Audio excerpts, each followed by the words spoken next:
Hello दोस्तों, स्वागत है आप सभी का समसामयिक घटना चक्र के इस ऑनलाइन प्लेटफॉर्म पर। मैं मोहित आप सभी का स्वागत करता हूं। आज अपने इस वीडियो में बात करेंगे 20 और 21 जुलाई 2025 के इंपॉर्टेंट करंट अफेयर, जो विभिन्न पत्र पत्रिकाओं Dainik Jagran, the Hindu, Indian Express, D news, PIB, ANI की महत्वपूर्ण खबरों को समाहित किया गया है।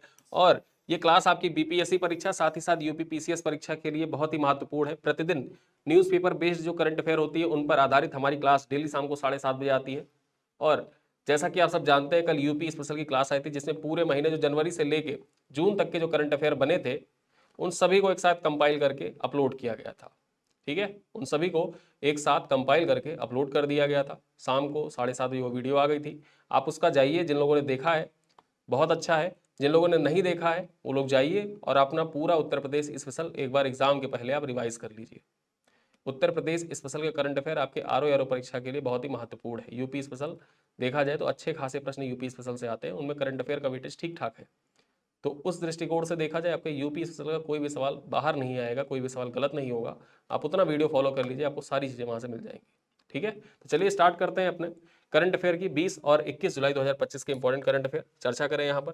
सबसे पहले देखते हैं क्या है महत्वपूर्ण खबर जो हमारे परीक्षा के दृष्टिकोण से इंपॉर्टेंट है। पहली खबर है, अमेरिका में वैज्ञानिकों ने दुनिया का सबसे सटीक एटॉमिक घड़ी बनाई है। ठीक है, अमेरिका में वैज्ञानिकों के द्वारा दुनिया की सबसे सटीक एटॉमिक घड़ी बनाई गई है। चर्चा करें यहाँ पर पॉइंट क्या है, तो US national institute of standards and technology के वैज्ञानिकों ने एक क्वांटम लॉजिक क्लॉक विकसित की है। क्या विकसित किया है? क्वांटम लॉजिक क्लॉक विकसित किया है, जो समय को 19वीं दशमलव तक माप सकता है। जो समय का 19 दशमलव होता है ना, दशमलव 0.0000000 19 दशमलव तक माप सकता है। ठीक है, यहां देखा जाए यह घड़ी एल्यूमिनियम और मैग्नीशियम आयनों को जोड़कर बनाई गई और यही पॉइंट आपके लिए इंपॉर्टेंट हो जाती है। ठीक है, परीक्षा में आपसे डायरेक्टली पूछेगा कि US national institute of standard and technology के वैज्ञानिकों के द्वारा क्वांटम लॉजिक क्लॉक का विकास किया गया है। इसमें निम्नलिखित में से कौन सी धातुओं का उपयोग किया गया है? ठीक है, एल्यूमिनियम और मैग्नीशियम धातु का उपयोग किया गया है। अब तक सभी आयन आधारित घड़ियों से 2.6 गुना अधिक स्थिर है। ठीक है, अब तक जितने भी आयन घड़ियां बनी है उनमें 2.6 गुना ये अधिक स्थिर है। चलिए आगे देखें, अगली खबर क्या है। गुजरात प्रोसेस्ड आलू के उत्पादन और निर्यात में देश में शीर्ष पर है। ठीक है, प्रोसेस्ड आलू जो होता है ना, उसके उत्पादन और निर्यात में पूरे भारत में कौन से राज्य का पहला स्थान है? तो गुजरात का पहला स्थान है। चर्चा करें यहां पर, गुजरात ने 2024-25 सीजन में कुल 48.59 लाख टन आलू का उत्पादन किया, जिसमें 25% से अधिक प्रोसेस्ड आलू जैसे वेफर और फ्रेंच फ्राइज के लिए है। ठीक है, यहां पर 25% आलू देखा जाए, लगभग 58.59 लाख टन जो उत्पादन हुआ, इसमें 25% हिस्सा प्रोसेस्ड आलू है, जिनका उपयोग कहाँ होता है? जिनका उपयोग मैकडी जैसी कंपनियां करती हैं। ठीक है, मैकडी, केएफसी, यहां पर यूज होता है। जो आप फ्रेंच फ्राइज खाते हैं ना, तो वो प्रोसेस्ड आलू होते हैं एकदम उन्हीं के लिए। जैसे P4 आलू, मार्केट में आपने सुना होगा P4 आलू, एकदम गोल मटोल अच्छा सा दिखने वाला, तो वो P4 है। P3, P2, P1 का क्या हाल होगा? ठीक है, तो जो देखा जाए प्रोसेस्ड आलू है ना, उनके उत्पादन में गुजरात का पहला स्थान है। यहां देखा जाए 60% प्रोसेस्ड उत्पादन वेफर बनाने में और 40% फ्रेंच फ्राइज में प्रयुक्त होता है। जो प्रोसेस्ड आलू है ना, उसका 60% जो हिस्सा है उनको वेफर बनाने में, जो चिप्स वगैरह आप खाते हैं, वेफर बनाने में यूज किया जाता है, और 40% हिस्सा फ्रेंच फ्राइज बनाने में यूज किया जाता है। उत्तर प्रदेश और पंजाब क्रमशः दूसरे और तीसरे स्थान पर है। यानी प्रोसेस्ड आलू के उत्पादन में गुजरात का पहला स्थान है, दूसरा स्थान है उत्तर प्रदेश का और तीसरा स्थान है पंजाब का। ठीक है, ये पॉइंट आप जान गए, आपके एग्जाम के लिए महत्वपूर्ण हो सकता है। चलिए आगे देखें, हिंदुस्तान कोका कोला बेवरेज के नए सीईओ, बेवरेजेस जो है ना, हिंदुस्तान कोका कोला बेवरेजेस, इसके नए सीईओ कौन बने हैं उस पर चर्चा कर लेते हैं। कोका कोला कंपनी ने घोषणा की है कि दक्षिण पूर्व एशिया में, ठीक है, दक्षिण पूर्व एशिया में मोंडेलेज इंटरनेशनल के वर्तमान प्रमुख हेमंत रूपाणी, किसको? हेमंत रूपाणी जो है, इनको 8 सितंबर से हिंदुस्तान कोका कोला बेवरेजेस का नया मुख्य कार्यकारी अधिकारी या सीईओ बनाया गया है। ठीक है, ये 8 सितंबर से देखा जाए इनका जो पदभार है वो प्रभावी हो जाएगा। ये है हेमंत रूपाणी, और इनको हिंदुस्तान कोका कोला बेवरेजेस जो है ना, उनका नया सीईओ बनाया गया। परीक्षा से डायरेक्टली पूछ सकता है कि हिंदुस्तान कोका कोला बेवरेजेस के नए सीईओ कौन? हेमंत रूपाणी बनाए गए। ठीक है, चर्चा करें आगे। वह वर्तमान में सीईओ जुआन पाब्लो जो है ना, इनका स्थान लेंगे। ठीक, वर्तमान में अभी देखा जाए जुआन पाब्लो जो है ये हिंदुस्तान कोका कोला बेवरेजेस के सीईओ हैं और इन्हीं का स्थान लेंगे कौन, हेमंत रूपाणी, और 8 सितंबर 2025 से इनका कार्यकाल प्रभावी हो जाएगा। चलिए आगे देखें। हेल और CENS ने विज्ञान शिक्षा केंद्र स्थापित करने के लिए साझेदारी की है। चर्चा करें पॉइंट पर। पॉइंट क्या है, हिंदुस्तान एरोनॉटिक्स लिमिटेड ने centre for nano and soft matter sciences के साथ मिलकर एक समझौते ज्ञापन पर हस्ताक्षर किया है ताकि कर्नाटक में hello advance academic initiation centre स्थापित किया जा सके। हेल का एडवांस एकेडमिक इनिशिएशन सेंटर स्थापित करने के लिए हिंदुस्तान एरोनॉटिक्स लिमिटेड और centre for nano and soft matter sciences के बीच में समझौते ज्ञापन पर हस्ताक्षर किया गया है। देखा जाए तो यह पहल हेल और CSIR योजना के अंतर्गत हेल की CSR जो कॉर्पोरेट सोशल रिस्पॉन्सिबिलिटी होता है ना, हेल की कॉर्पोरेट सोशल रिस्पॉन्सिबिलिटी योजना के अंतर्गत की गई है, जिसका उद्देश्य ग्रामीण क्षेत्रों में छात्रों के लिए विज्ञान शिक्षा को बढ़ावा देना है। यहां देखा जाए यह केंद्र CENS के अकरावती कैंपस में स्थापित होगा और V4 कार्यक्रम के तहत कार्य करेगा। कहां पर स्थापित किया जाएगा ये जरूरी है। तो जो अर्कावती कैंपस है ना CENS का, अर्कावती कैंपस यहीं पर स्थापित किया जाएगा और ये अर्कावती कैंपस कहां पर है, कर्नाटक में स्थापित किया जाएगा। चलिए आगे बात करें। बैलिस्टिक मिसाइल पृथ्वी 2 और अग्नि 1 का सफल परीक्षण किया गया। बैलिस्टिक मिसाइल पृथ्वी 2 और अग्नि 1 का सफल परीक्षण चर्चा करें तो 17 जुलाई को भारत ने परमाणु हथियार ले जा सकने वाली कम दूरी की बैलिस्टिक मिसाइल पृथ्वी 2 और अग्नि 1 का सफल परीक्षण किया है। बैलिस्टिक मिसाइल पृथ्वी 2 और अग्नि 1 का परीक्षण उड़ीसा के चांदीपुर में किया गया। कहां पर किया गया, उड़ीसा के चांदीपुर में इसका सफल परीक्षण किया गया है। ये पॉइंट इंपॉर्टेंट है। देखा जाए तो पृथ्वी 2 मिसाइल जो है इसकी रेंज लगभग 350 किलोमीटर है। कितना, लगभग 350, यानी कि 350 किलोमीटर इसकी रेंज है पृथ्वी 2 की।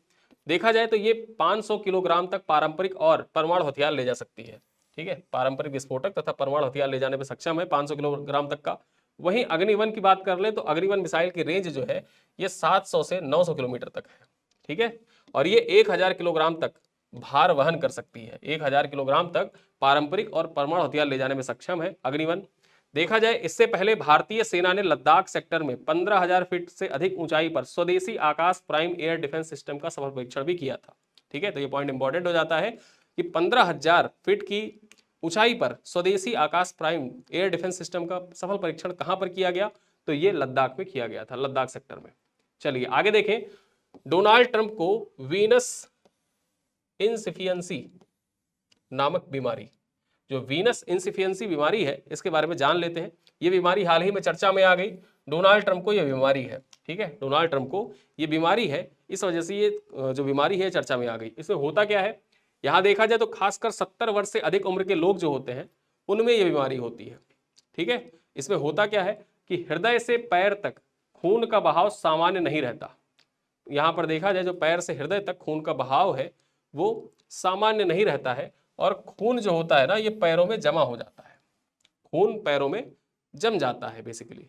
और इससे देखा जाए अभी हुआ क्यों, चर्चा में क्यों आ गया ये बीमारी जो वीनस इनसिफिशिएंसी है ये चर्चा में क्यों आ गई।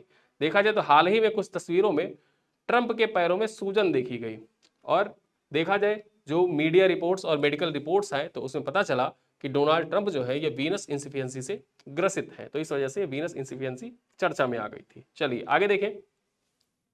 अमेरिका ने पहलगाम हमले के लिए जिम्मेदार द रेजिस्टेंस फ्रंट, ठीक है, टीआरएफ को आतंकवादी संगठन घोषित कर दिया है अमेरिका ने।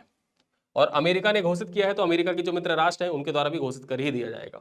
फिर उसके बाद यूएन डेजिग्नेटेड आतंकवादी संगठन ये घोषित हो जाएगा। हालांकि पाकिस्तान ऐसा चाहता नहीं था, चीन ने बचाने का प्रयास किया ही किया। पाकिस्तान ऐसा नहीं चाहता था, ठीक है, कि टीआरएफ को आतंकवादी संगठन घोषित कर दिया जाए। लेकिन भारत में जो हमले हुए हैं ना, पहलगाम हमला हुआ, उसके इतर देखा जाए कुछ अन्य सैनिकों पे हमले हुए, तो उन सब की जिम्मेदारी टीआरएफ के द्वारा ली गई थी। और इन सब चीजों को देखते हुए देखा जाए तो अमेरिका ने टीआरएफ को आतंकवादी संगठन घोषित कर दिया है। अमेरिका ने द रेजिस्टेंस फ्रंट टीआरएफ को आतंकवादी संगठन घोषित कर दिया है। यह संगठन 22 अप्रैल को जम्मू कश्मीर के पहलगाम में हुए आतंकवादी हमले में भी शामिल था। देखा जाए अमेरिका के विदेश मंत्री मार्को रूबियो ने कहा कि टीआरएफ को विदेशी आतंकवादी संगठन घोषित करना अमेरिकी राष्ट्रीय सुरक्षा हितों की रक्षा और आतंकवाद के संघर्ष के प्रति ट्रंप प्रशासन की प्रतिबद्धता और पहलगाम हमले मामले में न्याय के लिए राष्ट्रपति ट्रंप के आह्वान के अनुरूप है। यहां देखा जाए, लश्कर ए तैयबा के एक गुट टीआरएफ ने 22 अप्रैल को पहलगाम में हुए आतंकवादी हमले की जिम्मेदारी ली थी, जिसमें 26 लोग मारे गए थे।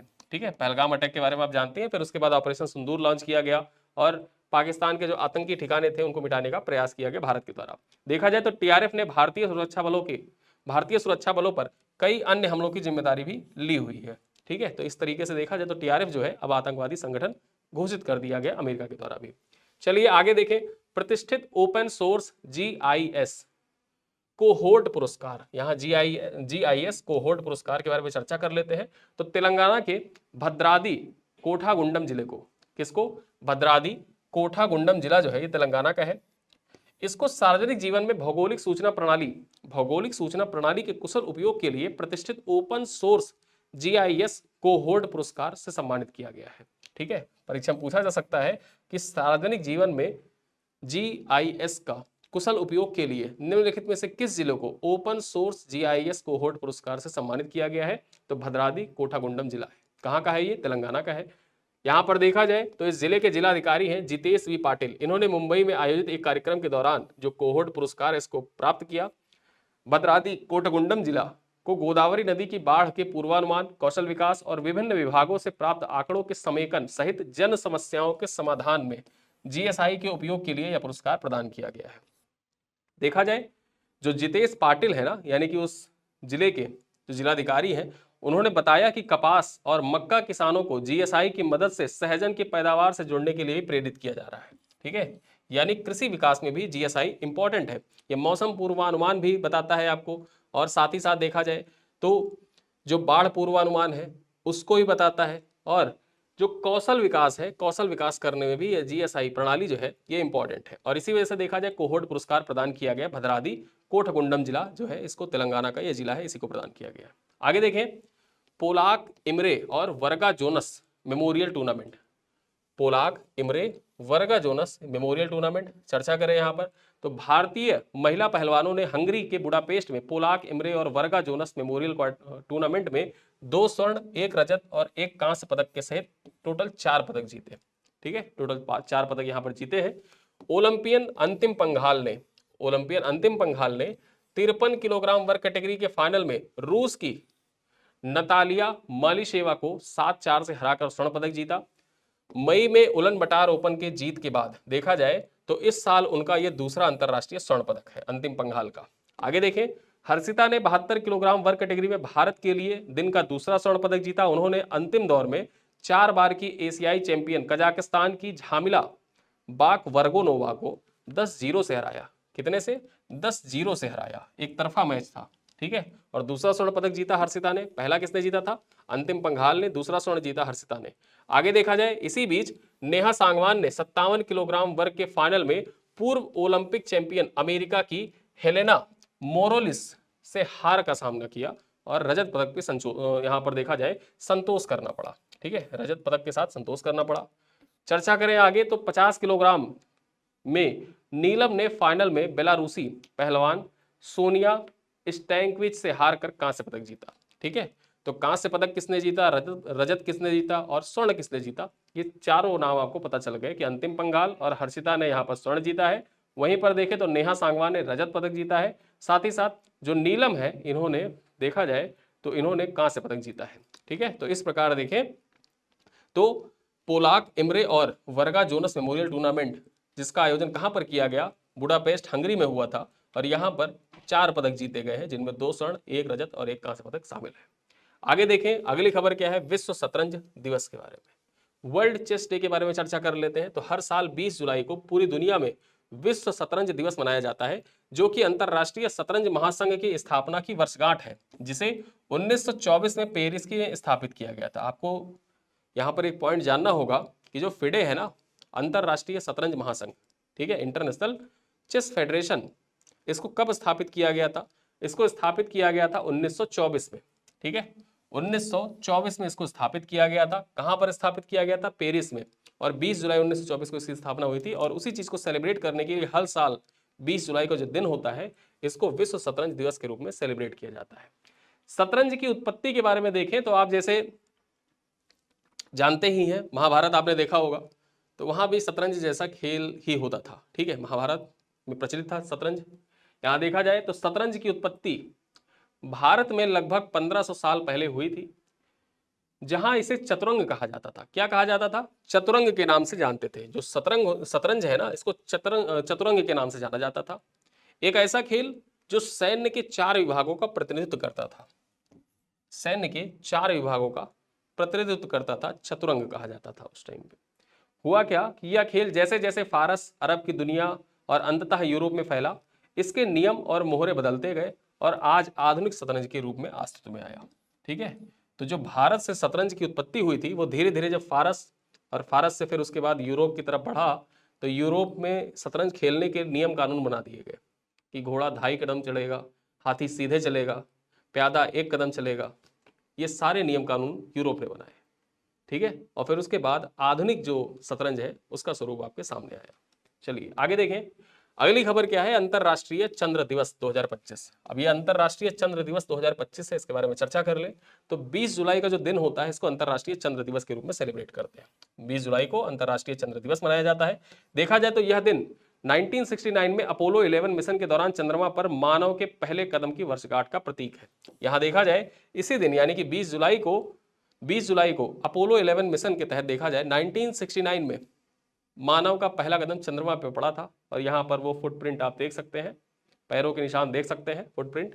और इसी को सेलिब्रेट करने के लिए हर साल जो 20 जुलाई का दिन होता है, इसको अंतरराष्ट्रीय चंद्र दिवस के रूप में मनाते हैं। यहाँ देखें तो इस दिन दुनिया भर में चंद्रमा और अंतरिक्ष अन्वेषण के बारे में जागरूकता बढ़ाने के लिए कार्यक्रम आयोजित किए जाते हैं। 2025 में मुख्य कार्यक्रम दुबई, संयुक्त अरब अमीरात में आयोजित किया गया। 2025 से परीक्षा में पूछा जा सकता है कि 2025 का जो मेन इवेंट था ना, उसका आयोजन कहां पर किया गया? तो उसका आयोजन दुबई, संयुक्त अरब अमीरात में किया गया। थीम क्या है इस बार का? तो अंतरराष्ट्रीय चंद्र दिवस 2025 का विषय एक चंद्रमा, एक दृष्टि, एक भविष्य।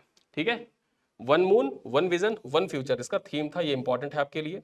आगे देखें, यह विषय चंद्रमा के अन्वेषण और उपयोग में सभी देशों के बीच सहयोग और साझा दृष्टिकोण को दर्शाता है।